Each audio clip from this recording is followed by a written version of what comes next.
Alright guys, today we're going to be replacing a starter motor on the 5.7 liter Vortec V8 in this Chevrolet. Had a problem where the starter clicks, but it doesn't actually engage. This starter was last replaced in 2005, so I've done the battery checks. The battery's good. In fact, this battery is only maybe 5-6 months old, and I've tried swapping another battery. I've also tried checking the voltage at the starter, and it's fine. So the first part of this repair is to disconnect the negative battery cable from the battery so that we can then go underneath and disconnect the electrical connections from the old starter. So let's go underneath the truck. All right guys, I'm underneath the truck now, and I'm on the passenger side of the engine. This is the starter motor here, right? So it's held on by these two 15mm bolts into the engine block. And then up here is the solenoid that's on top of the starter. And here's your main positive battery cable coming in, and then there's a sense wire here, so when you try to start it, that it engages the solenoid. We're going to need to take off these two nuts to remove these two cables. The size of these nuts may vary. On this one, it happens to be a 13mm, so that's one of the first ones I'm going to take off. So there's 13 here. The nut up here on this sense wire is 10mm, and again, these two bolts are 15. Make sure you're wearing eye protection. There's probably a lot of dirt and road crud under here. Like I said, this one's been on here since 2005, so I expect some stuff to come off. But let's go ahead, and again, make sure you've got that battery cable disconnected before you do this, or you're going to have problems. All right, so I'm going to get this nut off here for the positive cable first. I hope I'm turning it in the right direction. There's not a lot of space up here.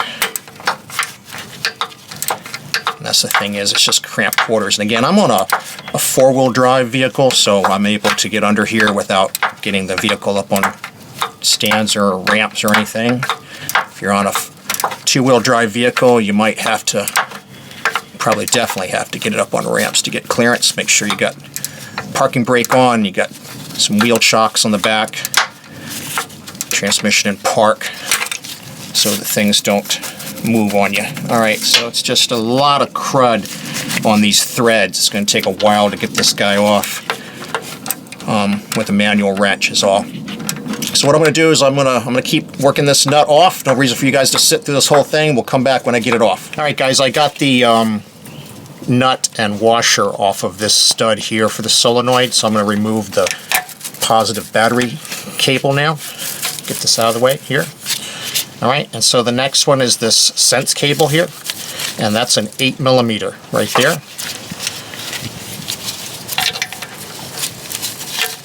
So hopefully you guys can see that. And actually, let me try to move my flashlight a little bit back over here so you guys get a better view, because I can't get the other light to go on this side, obviously.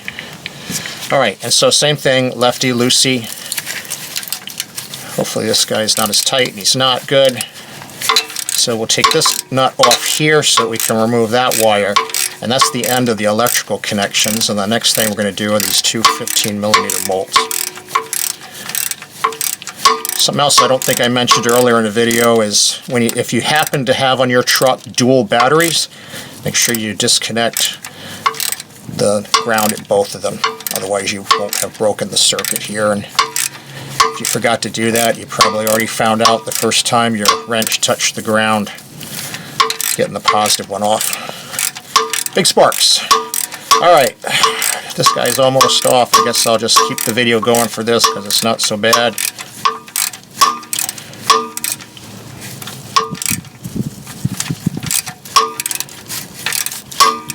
They always seem longer than you'd think. I'm also not sitting directly under this, by the way. It's another tip I'll give you. That way, if something falls down, even with goggles on, I don't necessarily want it to end up in my mouth or anything like that. Alright, so we've got a nut here with a captured washer on it that they used for this style. So set that aside, and we'll take that sensor off. We're done with the electrical connections. And now what I'm going to do is I'm just going to kind of move over a little bit, and we're going to take these mounting bolts off.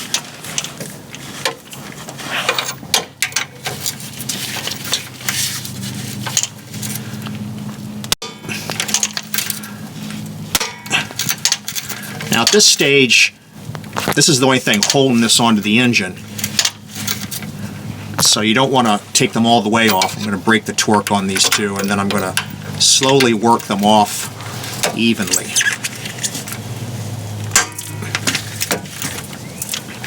So I'm going to keep doing that, a little bit on each side, and then we'll come back when I got this about halfway done. All right, guys, I've got this to where I'm holding it with my hand now. I'm going to go ahead and by hand remove this outer mounting bolt. And then I'm going to get this one on the other side, and right now the only thing holding this on is going to be my hand. And of course, naturally, this bolt just hit a hard to turn by hand thread on me. See if I can get it. Might have to get my wrench back up here.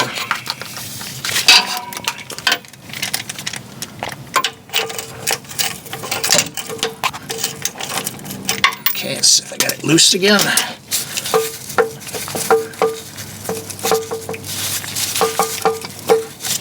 All right. Sometimes this happens, and it's still held in by this one bolt, and then it's still engaged inside the housing, so it's not going to fall immediately.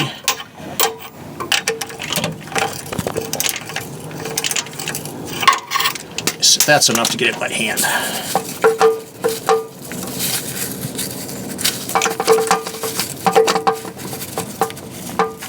All right, nope.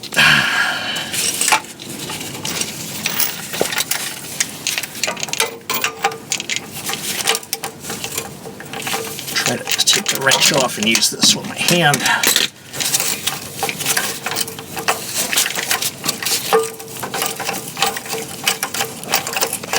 Now underneath here, like I said, I try not to get directly underneath this. There could be some washers that were used to shim this, you know, depending on what the alignment of the teeth were with the flex plate. Sometimes the dealer or the repair place might have had to add washers, so just be prepared, those could come falling down. But other than that, and just some debris, with those out, it just comes out just like that. And I'm going to have to move the camera out of the way to get it completely out here, but we'll take a look at it in just a minute. All right, so here's the guy out, right? So we had been looking at it from underneath. Okay, these are the two mounting bolts we removed. Here's that positive battery terminal that we removed, and here's that sense wire that we moved. This piece here is called the solenoid. Here's your actual starter motor, and then on the nose you have your pinion gear that sticks in and engages your ring gear to start the engine. So the problem with this one, you know, you could rebuild these. You can get a new solenoid. You can even rebuild the whole motor here. You can get a new pinion. You can even get a whole new armature and shaft. These things really haven't changed, these starter motors, in probably 70 years or so. This looks very similar to the one on my 57 Chevrolet, except it's a hell of a lot lighter and doesn't have the gear reduction box in the front. So let's take a look at the new one that we're going to replace this with. So we can't really make out the numbers here because it's just worn off over the years. We can still see this was an ACDelco one. Like I said, I replaced this back in 2005. I'm going to replace this with a new ACDelco, and box got a little squished here, but it's ACDelco 323485 and GM 104-65167, and this would be the appropriate one for the 5.7 liter Vortec V8. This is a remanufactured one, but once we get it out, we can see that there's some of this grease from the old one off. So you can see that it looks very similar, except it's all brand new, right? So I'm satisfied this is, you know, the exact same one I've removed. So one thing we noticed though is that the new ones don't come with a heat shield for the solenoid, and that's because the shape and mounting of that shield would have been different for different vehicles. So that's something we're going to have to transplant from the old one onto the new one. So let's go ahead and do that.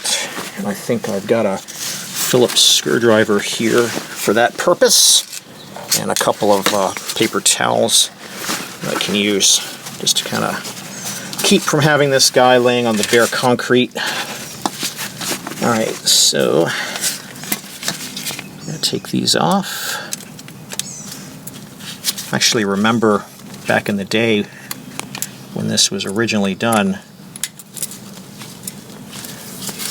it was a hard time getting this off the original one and getting it onto the replacement one. And I can tell that these Phillips screws have kind of like rusted into place, so I'm going to probably have to get a little bit of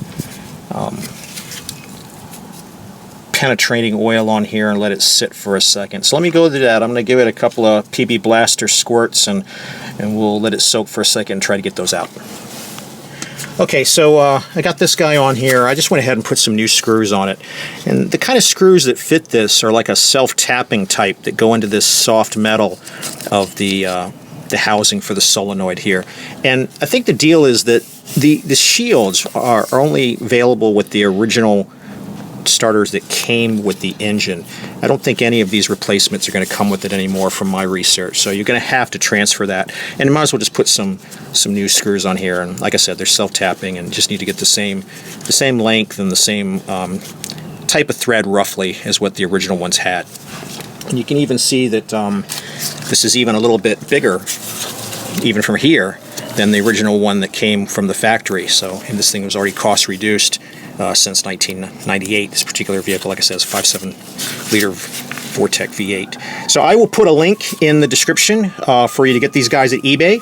And if you need to find one cheap, I actually also would recommend Rock Auto. That's where I got mine. I only get things at Rock Auto because usually it's cheaper on eBay if I'm going to end up with a core charge, and I did have on this. And so by returning the old one, I'll get a credit. I think I get about $49 for this. And so that ends up in this particular part making Rock Auto cheaper. So if you have the ability to turn in a genuine ACDelco, ACDelco typically is the one that would do the core charge versus some of the off brands, and you're returning an actual ACDelco, they'll take it as a core. You can't return some Chinese crap and as a core for ACDelco. But if you got the one like I do, it can end up being cheaper at Rock Auto. All right, let's go back underneath and install this guy. All right, guys, let's get this back on.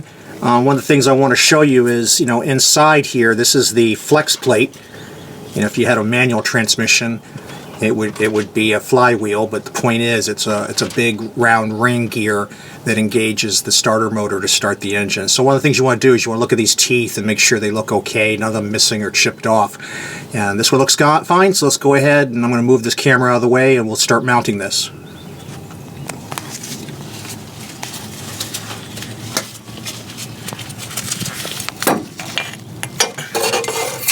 So this guy's pretty heavy.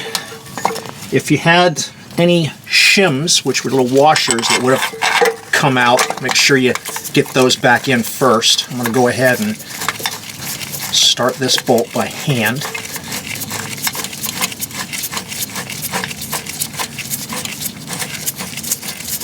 And then I'm going to get the other one. I also cleaned these bolts. And these are special bolts, right? So if you end up, for some reason, having to replace them, they're knurled on the end. So you'll want to get the same ones from General Motors, not some cheap replacement crap. It's not just a particular length and a particular head type and a particular thread, but it needs this knurled end that fits into the engine block. As soon as we get these things started by hand, I'm going to get my torque wrench out. And we're going to torque them to 30 foot-pounds.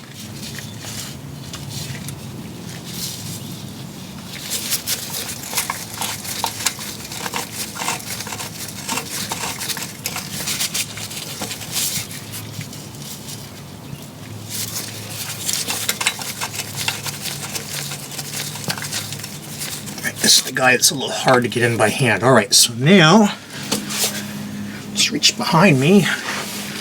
Get my torque wrench, if I can find it.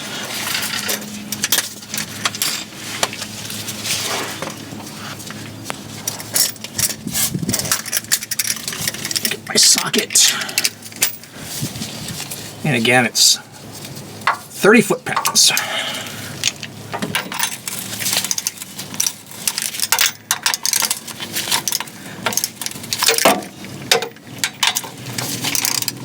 So So I'm going to tighten this up. No need, I guess, to have you guys watch this. I'll just tighten it up. We'll come back right as I torque it down.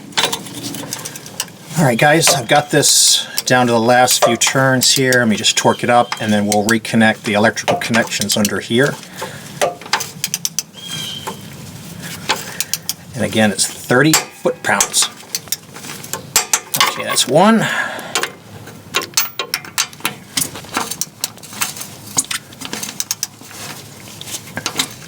The trick is to get a wrench that you can fit under here without hitting the tire and the frame and everything else you're going to have in your way. Alright, so now we're going to go reconnect our electrical connections. So I'm going to come up here. I'm going to take off the large nut for the positive terminal first. Alright, this guy. And then there's a washer right here, lock washer. And then there's an 8mm for our sensor wire. Make sure we got these guys in the right position. Reach up here and take this guy off too.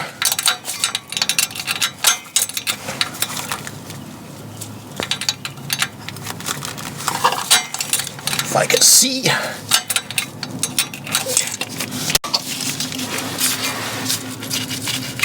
Okay, got him loose. Now the other one, this particular style was a nut with a captive washer, but this replacement one feels like a conventional washer. I didn't happen to pay attention to it while it was in the box, so we'll see when I get it off here. And I dropped it. It's okay. It's got a washer on it.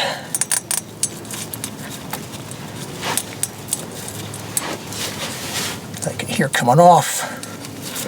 Alright, there's my washer. Just need to find out what I did with the nut. I'll go ahead and get the wire into position on the stud.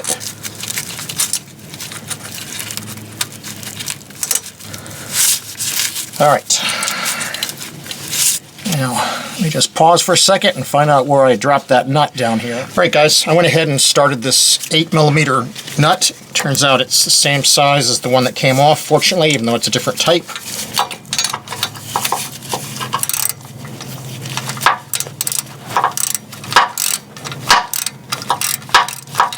Got the sense wire on there, and then the lock washer goes on top of the connector to the wire, and then of course the nut goes on top of the washer.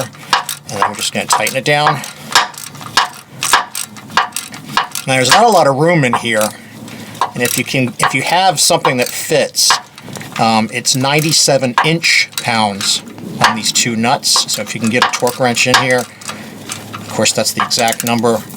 I don't have enough room to do that, so I just like to basically snug them up. Alright, and then we're going to put our main power cable back on. There he is. Okay.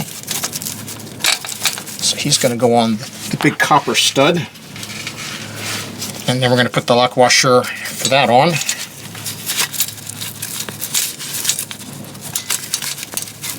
And then we're going to put the nut for that guy on.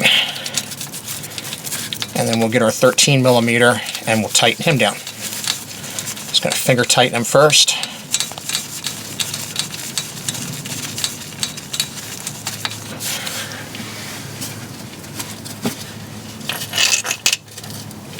And then swap sockets here.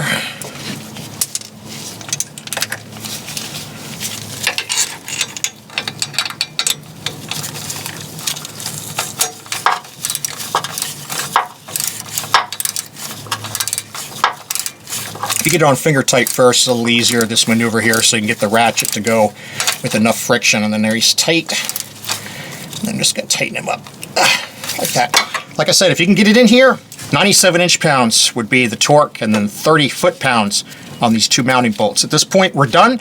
Underneath, we're going to go back on top. We're going to hook up the battery, and we're going to see if we solve this problem. All right, we're back underneath the hood here. Just going to reconnect our negative battery cable. Restore power.